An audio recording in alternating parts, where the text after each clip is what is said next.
I'm Valerie, and I'm reading for Schmidt. I'm Sam. I'm reading Jess and Action. I'm Leia. I'm reading for Cece.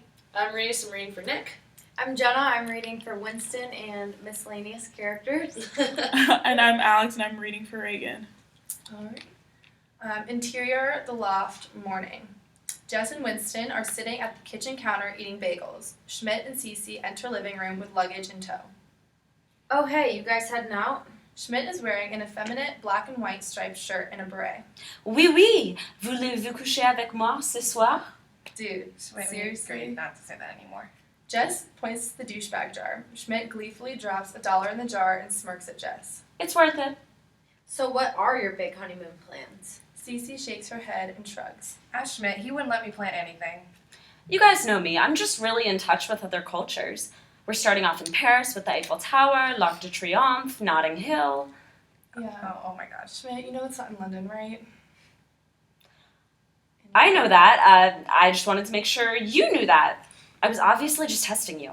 Nick and Reagan enter sleepily from a bedroom wearing PJs and matching mischievous smiles. Reagan looks like a Victoria's Secret model before a photo shoot. Jess, in contrast, has messy hair, frumpy and stained PJs, and a retainer still in her mouth, with a bit of drool on her chin.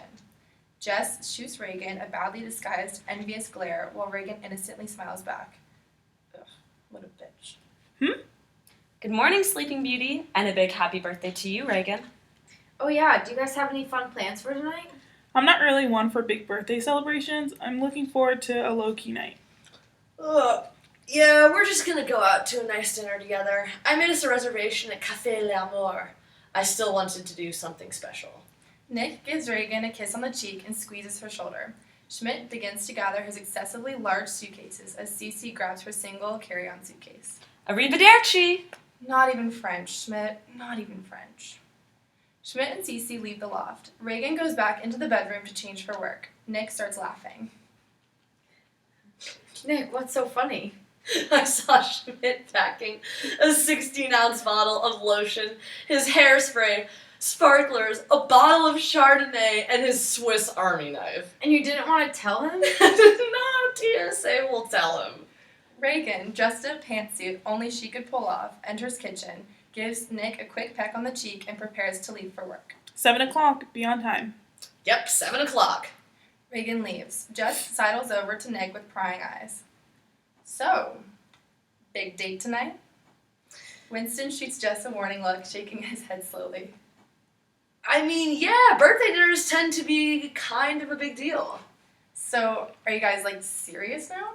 Jess, she's practically been living in here for a month now. Haven't noticed. Nick turns to make coffee as he had a long night. Winston flails his arms in a grand gesture in an attempt to stop Jess from meddling. Jess mimics Winston's motions. Nick turns around with his burnt cup of coffee, and Jess and Winston immediately cease the flailing. You guys are going to have a lovely, drama-free dinner tonight. Yeah, why wouldn't we? No reason. Interior, airport security, mid-morning. Schmidt and Cece put their bags and shoes on the conveyor belt and share a quick, giddy kiss. Cece glides through the detector with no problem. Schmidt follows suit and sets off an incredibly loud, blaring alarm. Ugh, duh. I forgot to take off my belt. It's Hermes. Schmidt starts to undo his belt as a TSA officer approaches him. Sir, we're going to need to take you aside for further investigation. What? Is this the opening scene from a low-budget porno? So not the time, Schmidt. Sir, this is a serious matter. I would appreciate it if you treated it as such. Come with me right now. TSA officer wheels Schmidt's luggage over to a metal table off to the side. Schmidt follows in defeat while Cece crosses her arms and follows, fuming. TSA officer takes Schmidt's bag and heaves it onto the table. The officer unzips the bag and pulls out the Swiss Army knife. Sir, did you have any plans to cause bodily harm to other passengers while on the plane today? What? No. My Jewish genes blessed me with this luscious hair, and sometimes that means I have a straight eyebrow that needs attending to. I'm not a mongrel. And what about these sparklers and bottle of Chardonnay? What were your intentions with these? Sir, I'm on my honeymoon with the sexiest Indian princess I've ever laid eyes on. If you were me, wouldn't you be celebrating with sparklers and wine too? The TSA officer pulls out the 16-ounce bottle of lotion and just stares at Schmidt. Really? You need 16 ounces of lotion? What? It's part of my bi-daily skincare regimen. Cece throws her arms up, exasperated. Interior loft, mid-morning. Yes. Hi, yes. I'd love to make a reservation for one tonight. I have a weird request. Is there any way I can be seated close to the Miller party? Yes, that would... Oh, really? Really, Jess?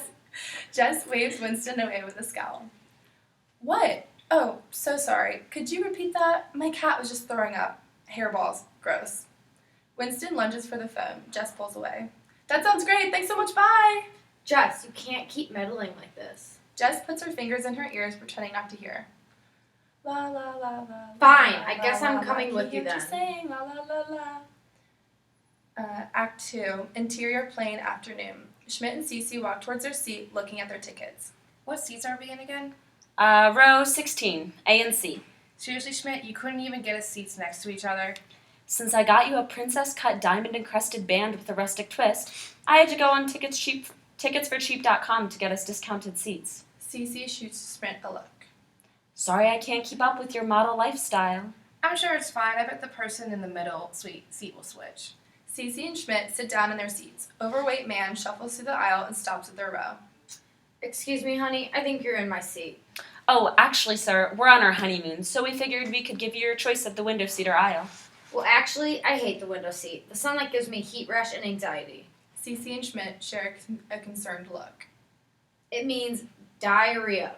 Bad diarrhea. And don't even think about offering me the aisle seat. Too many germs and too many flight attendants with too many questions. Oh, okay, that's fine. You can sit in the middle. It's our shorter flight anyway. Schmidt gets up and overweight man sidesteps into the middle seat. Schmidt and Cece immediately grab their noses and scrunch their faces up in an attempt to rid themselves of the overweight man's stench. Due to impending tropical storms, our takeoff will be delayed 1 hour. Thank you for your patience and thank you for flying EasyJet Airlines. An audible groan from the audience. Tropical storms make me queasy, and I didn't even bring my Pepto-Bismol. Overweight man grabs a vomit bag and proceeds to empty his stomach contents. Interior Café L'Amour evening. Winston and Jess sneak into Café L'Amour dressed in ridiculous disguises. Jess dons a long trench coat and blonde wig. Winston has a baseball hat and sunglasses. Hi, reservation for day? I brought my lover with me. I hope that's okay.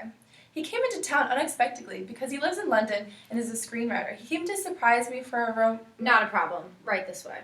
Hostess seats Jess and Winston. Cheers, mate. Jess peers over her menu in a nondiscreet manner to spy on Nick and Reagan at a nearby table. Jess, seriously, what is your deal? I don't know. They look so flirty. I just don't trust someone who wakes up without any frizz or drool on their face. There's something off about her. I don't wake up with frizz or drool on my face. I just think it's our duty as Nick's best friends to make sure he's getting into the right kind of relationship with the right kind of woman. Why are you getting so worked up about this? Jess takes a large dinner roll from the basket in front of them. Wait, Jess, are you into Nick again? Jess hastily shoves the dinner roll in her mouth, looking like an obese chipmunk. I have to go make a call. I'll be right back.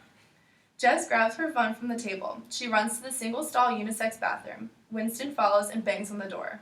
Jess, you cannot do this. I cannot let you ruin this for Nick. I'm doing this for Nick. Reagan is like that old lady in the dark house on the corner of the block who gives out apples and toothbrushes on Halloween. My mom gave out toothbrushes on Halloween. It's important to brush and floss after consuming large amounts of sugar. Interior Philadelphia Airport Terminal. Evening. Cece and Schmidt sprinting frantically to catch their connecting flight. They run up just in time for final boarding call. Hey, did we make it? Cece and Schmidt glance up to make sure they're at the right gate. The sign above says France. Yes, just in time. Go ahead. The attendant waves them on in a hurry. The LED sign above changes from France to Brest. Cece and Schmidt hurriedly board the plane, carry-ons in tow. They shuffle through the aisle and find their seats, which are surprisingly next to each other. Wow, another obstacle conquered by the Schmidt man. Don't think just because we're on vacation doesn't mean the douchebag jar doesn't apply. I'm keeping track. And look at that, my beautiful Indian princess. Our seats are right next to each other. Yeah, well, there's hardly anyone else on this plane. A young woman sits across the aisle from them, looking queasy and scared. It's all smooth sailing to Paris from here. Interior, plane and air, evening. Cece and Schmidt look cuddled up with a blanket, animatedly watching a movie on the screen in front of them. The young woman in the seat across the aisle begins to throw up profusely. Hey, are you okay? Yeah, I don't know what's happening to me. I never get sick on planes. Oh, is it a stomach bug? Do you have any other symptoms? No, I don't think so. I mean, I haven't gotten my period in 2 months, but my boyfriend has a low sperm count, so I'm sure it's fine. Oh, maybe you better take a test when you land? Oh, actually, I have one with me. The young woman pulls a pregnancy test out of her purse. Cece and Schmidt exchange confused looks. How practical of you. Oh, are you guys trying? Do you want one? I think I have some extras with me. The young woman begins rummaging through her purse to find her backup pregnancy test. Sure, Oh, why that's not? okay. A pregnant pause. Why don't you go take your test? Time passes, 20 minutes go by. The young woman emerges from the bathroom in tears, her mascara running down her face. Oh my god, I'm pregnant. I don't know what I'm gonna do. My parents are going to disown me. Who says you have to tell him? It's okay. Just say you ate a lot of bread in France. I'm sure they'll come around. I mean, who doesn't love You being would never know it by my stellar physique, but I used to be fat. I know how these things go. And my boyfriend is never gonna stay with me through this. He's gonna flip. Any talk about vaginas freaks him out. You have to trap him. No The relationship only way to is lock down a perfect. man is by making him think that But you're I'm his sure only you guys can option. work through this. Yeah, maybe you're right. The young woman vomits all over her tray table and into her lap. Schmidt baby barfs in his mouth. Cece looks at Schmidt in disgust. What? You know I'm a sympathy spewer. Interior Cafe L'Amour evening. Jess swings the bathroom door open and stares at Winston's scowling face. Jess pointedly locks her phone with a smug look on her face. Jess, what did you do? You'll see. Jess runs behind a large potted plant near Nick and Reagan's table. Winston follows Jess, much less discreetly. Nick spots them. Jess? Jess pops her head through the potted plant. Oh, hey Nick, what's up? Oh, you know, just having dinner with Reagan for her birthday. Wait, why are you here? I tried to stop her, man. A large clown enters Cafe L'Amour with a bouquet of happy birthday balloons. Did I hear it was a special little girl's birthday? Immediately following the clown, a large pink and purple cake rolls up to Nick and Reagan's table. A stripper pops out of the cake. Can I blow out your candle, big boy? Wait, what? Me? No. It's my birthday, not his. The stripper turns suggestively to Reagan, who looks longingly at the stripper but then shakes her head. A group of waiters prance over to the table and start singing a tacky restaurant-themed happy birthday song. Reagan looks questioningly at Nick. Nick shoots Jess a glare. I just thought we should do something special and different. You only turn 29 once, right?